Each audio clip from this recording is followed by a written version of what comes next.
Hello दोस्तों, welcome to study highway. और आज मैं डिस्कस करने वाला हूं आपके साथ इंडिया एंड चाइना रिलेशंस। आपके फेज 2 का एक इम्पॉर्टेंट टॉपिक है। सबसे पहले स्टडी करेंगे व्हाट इज द टॉपिक, आपका टॉपिक क्या है। दोस्तों, आज के इस टॉपिक में हम पहले ये जानेंगे कि इंडिया और चाइना के जो रिलेशंस हैं आज जिसको लेके काफी सारे डिस्प्यूट चलते रहते हैं, उसके कोई क्या हिस्टोरिकल बैकग्राउंड है। बिल्कुल है। 1954 में पंडित नेहरू और चाइनीज प्रेसिडेंट दोनों ने मिलकर पंचशील एग्रीमेंट बनाए थे 1954 में, जिसके तहत 5 पॉइंट रखे गए थे। ठीक है, तो पंचशील एग्रीमेंट से हमारी जो है इंडिया चाइना की रिलेशनशिप की शुरुआत होती है। और क्यों चाइनीज वॉर हुई 1962 की, वो भी आपको इसी वीडियो में बताऊंगा। वीडियो शुरू करने से पहले आप चैनल को सब्सक्राइब कर लीजिए और प्लीज जो बेल आइकन है उसको प्रेस कर लीजिए ताकि कोई भी नई नोटिफिकेशन आती है तो आप तक वो पहुंच सके। चलिए, China is India's biggest neighbour and we need to understand the Indo Chinese relationship from several angles and aspects. सबसे पहले आपको ये। Second, both the countries have serious problems to resolve such as the border disputes, water sharing disputes, regional cooperation। ठीक है, तो ये कुछ points हैं जो दोनों के रिलेशनशिप को डिफाइन करेंगी कि हमारा और चाइना का रिलेशन आज कैसा है। India and China relations have been complicated and interesting. कभी तो ये अच्छे हो जाते हैं, अच्छे तो कभी नहीं हुए, लेकिन कभी थोड़े थोड़े ठीक हो जाते हैं, फिर गड़बड़ हो जाते हैं। फिर तो आपको जब टॉपिक आपको एक्सप्लेन करना है तो टॉपिक में you have to start the topic from the Panchsheel agreement, then you will have to come on to 1962 war. एकदम से सीधा 1962 वॉर पे आपको नहीं आना है, उसके लिए पहले एक ग्राउंड आपको तैयार करना है। Okay, first one is synonym Indian war of 1962। इसी वॉर का एक दूसरा नाम है साइनो इंडियन बॉर्डर कॉन्फ्लिक्ट। ये लड़ाई क्यों हुई थी इसको समझना है तो थोड़ा सा बैक एंड में आना पड़ेगा। My dear students, India and China के बीच में एक छोटा सा हिस्सा है जिसको तिब्बत बोलते हैं। ये तिब्बत जो है ये धार्मिक धर्म गुरुओं द्वारा चलाया जाता था, ऑटोनोमस बॉडी था।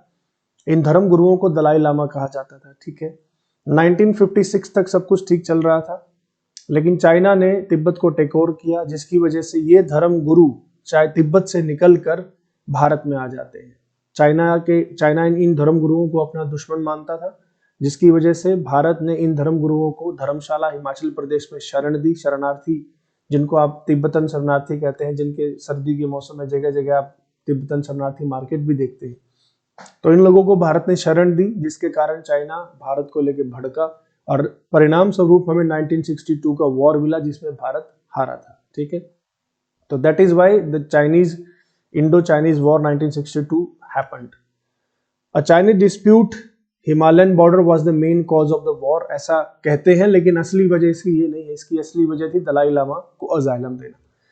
नेक्स्ट चलते हैं मेन बॉडी पे। हाउ इज द टॉपिक, क्या है ये। We have number of army stand outs between the two like Doklam in 2017, Galwan valley dispute and Pangong lake dispute. अभी आपका अरुणाचल प्रदेश में भी डिस्प्यूट वो तो चलता ही रहता है, लेकिन ये कुछ इंपॉर्टेंट है जो आपको जीडी में कोट करने ही करने हैं, तब जाके आपको ध्यान से सुना जाएगा और आपकी बात को सीरियसली लिया जाएगा। At the same time, China has shown an ambiguous stance in relation to Pakistan। एक पुरानी कहावत है दोस्तों, दुश्मन का दुश्मन आपका दोस्त होता है। ठीक है, ये चीज वही है।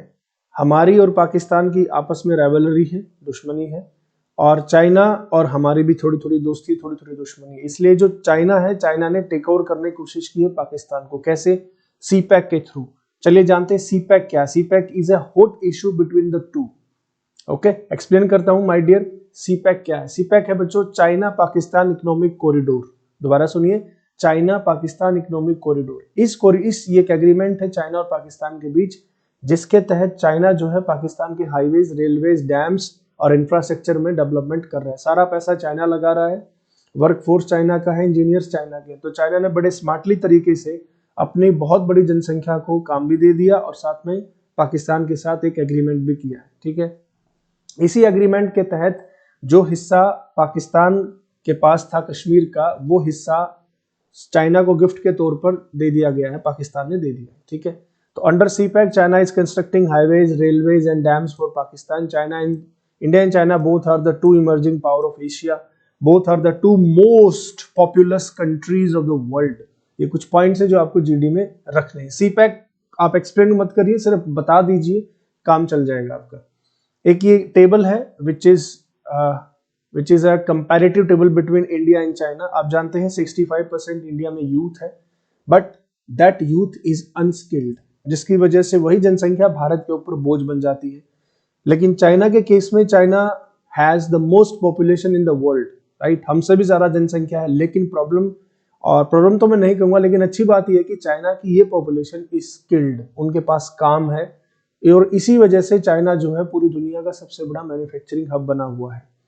ठीक है, एक सबसे बड़ी चीज और क्या है कि अगर आप कहो कि which one is the biggest threat to India, Pakistan और China, the right answer will be China. Pakistan is an immediate threat, उसको कभी भी इंडिया टैकल कर सकता है, but China is a biggest threat to India as far as border disputes and economic economy is concerned. Okay, so Chinese economy is 4 times than the Indian economy, एक बात तो ये।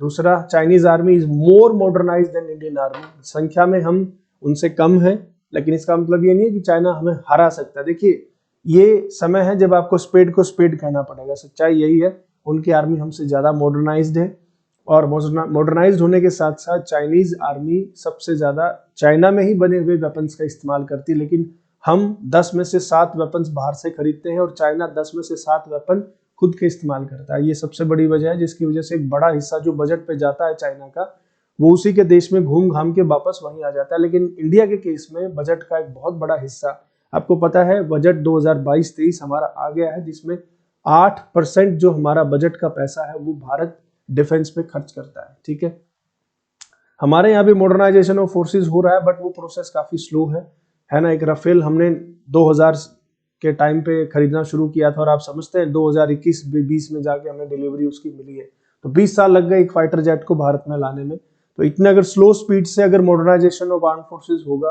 तो ये कहीं ना कहीं हमारी आर्म फोर्सेस की पावर को प्रॉब्लम क्रिएट करता है। बट चाइना के केस में ऐसा नहीं है, चाइना ज्यादातर वेपन्स खुद ही बनाता है। फिर चाइना का बेल्ट एंड रोड इनिशिएटिव है, इसको लेके भी इंडिया के काफी इसको लेके भारत परेशानियां जाहिर कर चुका है। फिर इंडिया को घेरने के लिए चाइना ने पर्ल पॉलिसी जो है वो अपनाई है। पर्ल पॉलिसी क्या है? इंडियन ओशियन के अंदर अलग अलग देशों के अंदर जो चाइना ने एग्रीमेंट किए हैं, बंदरगाहों को लीज पर लिया है, ताकि वो इंडिया को इंडियन ओशियन रीजन में भी चैलेंज कर सके। ठीक है, अब इसका सोल्यूशन क्या है? इंडिया चाइना रिलेशंस जो चल रहे हैं उनका सोल्यूशन क्या है? वो जो डिस्प्यूट्स हमारे हो रहे हैं उसका सोल्यूशन क्या है? India has adopted a two pronged policy for dealing China. Two pronged policy का मतलब क्या है? The first prong involves continued engagement both bilaterally and multilaterally forms such as BRICS, SCO and Russia China। देखो, Bharat BRICS का भी member है, Shanghai corporation organisation का भी मेंबर है, और इंडिया, चाइना और रशिया तीनों के रिलेशंस भी आपस में अच्छे हैं। तो एक तो तरीका ये है, चाइना को इस तरीके से हम घेर सकते हैं, ब्रिक्स में हमारी प्रेजेंस है, SCO में हमारी प्रेजेंस है। ठीक है, और दूसरा क्या है? डिप्लोमेटिकली और रीजनली हम, जो हमारा नेपाल है एक बहुत एक्टिव मेंबर है, नेपाल फ्रंटियर स्टेट में आता है, नेपाल और भूटान और सिक्किम। सिक्किम तो खैर हमारा हिस्सा हो गया, बट भूटान और नेपाल के साथ अच्छे रिलेशन हमें रखने चाहिए, ताकि कल को अगर वॉर होता है तो ये हमारे साथ हो, और हमारे साथ इनका होना बहुत जरूरी है। तो बच्चों, ये टॉपिक काफी इंटरेस्टिंग टॉपिक है, इंपॉर्टेंट टॉपिक है।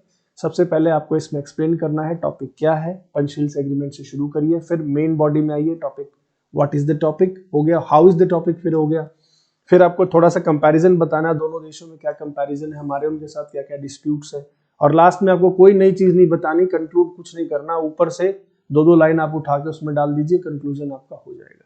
तो ये टॉपिक बहुत इंपॉर्टेंट है, प्लीज इसको कवर अप कर लीजिए, नोट्स बना लीजिए, और आपका खुद का चैनल है स्टडी हाईवे, इसको सब्सक्राइब भी कर लीजिए, ताकि और बच्चों को ये काम आए। Okay, thank you very much, have a nice day and जय हिंद।